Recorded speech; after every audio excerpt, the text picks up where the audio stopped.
Grabe mga kaibigan, isa na namang trahedya ang yumanig sa buong mundo. Isa po itong nakakasakit na balita, ang Air India Flight AI-171 na bumagsak ilang segundo matapos lumipad mula sa Ahmedabad, India. At ang pinakamasakit dito, 241 katao ang nasawi. Alam niyo habang pinakikinggan ko ang mga report, para akong nabingi.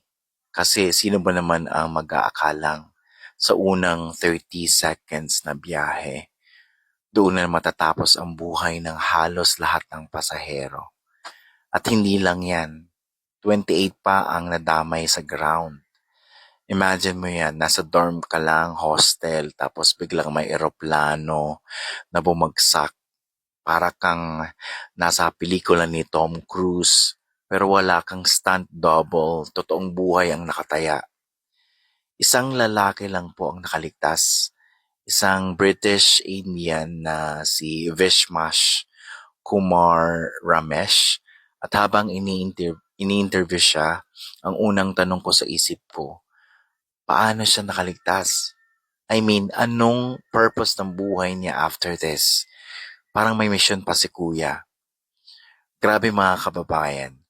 Habang tayong lahat busy sa social media, sa work, sa love, sa love life at sila, may pamilya na naghihintay na hindi na makakauwi. Ang mas nakakakilabot dito, ito ang unang fatal crash ng 787 Dreamliner mula noong nagsimula itong lumipad. At may mga haka-haka na engine failure ang sanhi. Pero syempre, under investigation pa. At ang Air India, nagbigay ng tulong, tig 6.5 million pesos kada pamilya. Malaking halaga pero kapalit ay buhay, walang katumbas yun. So ano ba ang mapupulot natin dito mga kabayan? Na sa bawat alis natin sa bahay, hindi tayo sure kung makakauwi pa tayo.